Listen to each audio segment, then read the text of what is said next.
3월 15일 화요일 1인 말씀 묵상의 본문은 다니엘 8장 5절에서 8절까지의 말씀입니다.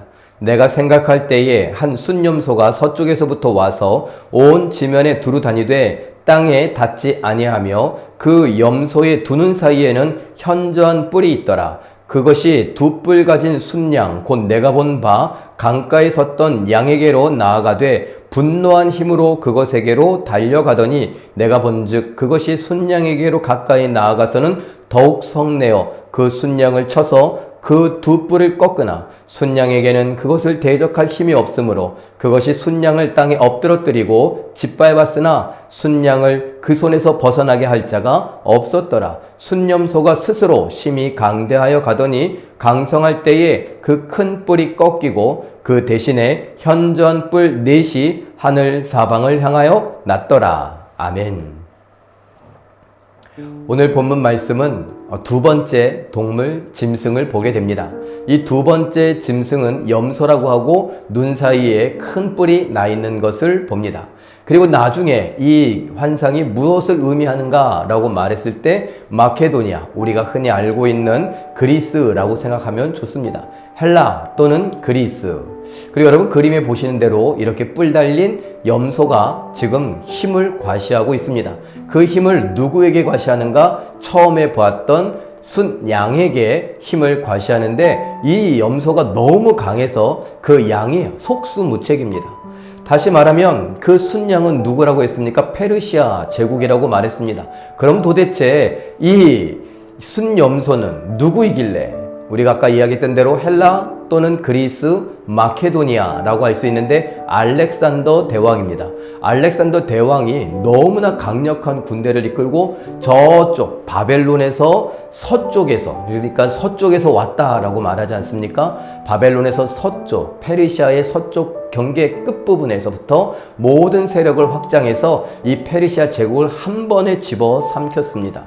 그래서 당할 자가 없었다. 그런데 그 뿔이 꺾였다라고 하는 것은 알렉산더 대왕이 너무나 젊은 나이에 죽고 맙니다. 그리고 난 다음에 4개의 뿔이 사방을 향하여 났다라는 것은 그 후계자들이 나타났는데 서로가 정통성을 자랑하면서 이 마케도니아라고 하는 제국 또는 헬라 그리스 제국이 넷으로 분열되게 되는 것을 이야기합니다.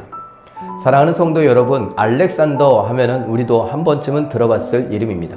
정말 싸움에 능하고 전쟁에 능해서 정말 그렇게 많지 않은 군대를 이끌고 오늘 본문에 나온 대로 발이 땅에 닿지 않는 것처럼 순식간에 페르시아 제국을 점령해버리고 페르시아를 지나서 인도에까지 그 세력을 확장해 갔던 위대한 정복자라고 할 수 있겠죠.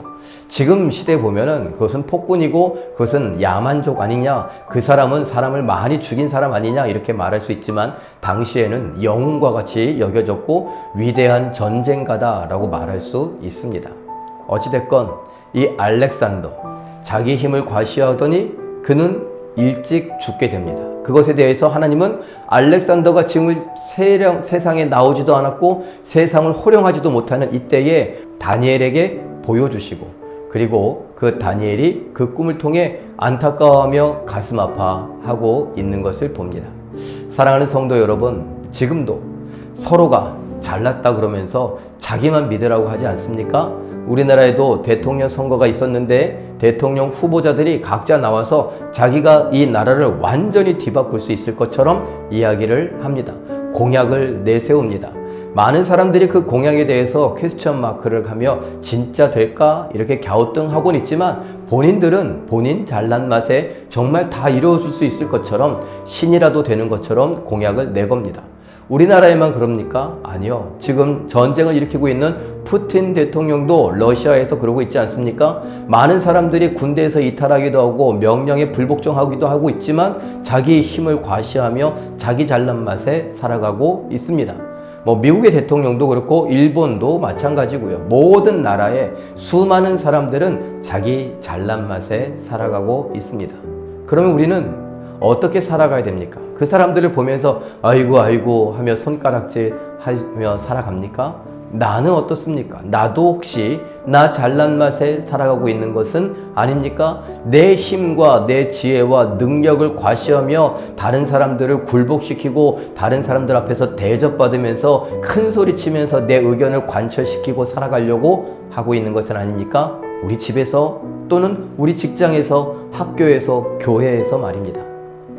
사랑하는 성도 여러분, 오늘 이 이야기를 보면서 알렉산더를 알지도 못하는 다니엘에게 알렉산더 이야기를 들려주시며 보여주시는 그 하나님, 그 하나님의 모습을 보면서 하나님께서 결국은 승리케 하실 예수 그리스도, 우리의 진정한 왕, 우리의 리더, 우리의 교사, 우리의 선생님, 우리의 친구, 우리의 대장, 목자 되시는 그 예수님만 의지하며 살아가겠노라고, 역사에 나오는 수많은 위인들, 그보다 뛰어난 예수 그리스도를 바라보며 그 믿음으로 오늘을 살아가겠노라고 또 다짐하고 다짐할 수 있는 우리가 되길 바라며, 그 다짐이 틀리지 않았다는 것을 우리의 인생을 통해서 경험하게 되시길 예수님의 이름으로 축원합니다. 기도하겠습니다. 사랑의 하나님, 하나님께서 다니엘에게 보여주신 알렉산더 대왕의 이야기, 하나님, 다니엘은 그를 알지도 못했으나 하나님께서 보여주시는 것을 보며 끔찍해 했습니다. 그러나 그는 그 잘난 맛에 살다가 젊은 나이에 뿌리 꺾이는 그런 죽음을 맞이하게 되고 그 거대한 나라는 넷으로 나누어지는 역사를 보게 됩니다. 하나님, 우리도 이 땅을 살아가면서 사람들과 더불어서 내 힘과 내 지혜와 능력을 과시하며 굴복시키고 내 뜻을 관철시키려고 하며 살아가고 있는 것은 아닌가 생각해 보게 하시고, 내 스스로가 예수님 앞에 무릎 꿇게 하시고 왕이신 예수님의 말씀에 순종하며 살아가게 하여 주시오며, 이왕이면 우리 교회의 목사뿐만 아니라 장로들, 그리고 또 모든 나라의 대통령들, 또 대표 리더들 위하여 기도해 갈 수 있는 우리 모두가 되게 하여 주시옵소서. 저들이 그러하다고 할 수 없을지 모르지만 혹시 하나님께서 허락하시면 하나님께 굴복하여 이 땅을 하나님의 나라가 되게 하는, 하나님의 뜻과 통치가 이루어지게 하는 그러한 국가, 나라들로 바꿔가는 은혜가 있게 하여 주시옵소서. 오늘도 우리 성도들 눈동자와 같이 지켜 보호하여 주시길 바라고 원하오며 예수님의 이름으로 기도하옵나이다. 아멘. 잠깐 기도하시는 중에 세상에 강하고 유력하며 자기를 과시하는 자들이 많이 생겨나는 역사 속에서 오직 예수님만 믿고 의지하게 하옵소서, 이렇게 기도하시며 오늘 예수님만 믿고 의지합니다, 예수님이 나의 전부입니다, 소망입니다 고백하며 살아가는 기적의 주인공들 되시길 예수님의 이름으로 축원합니다. 사랑합니다.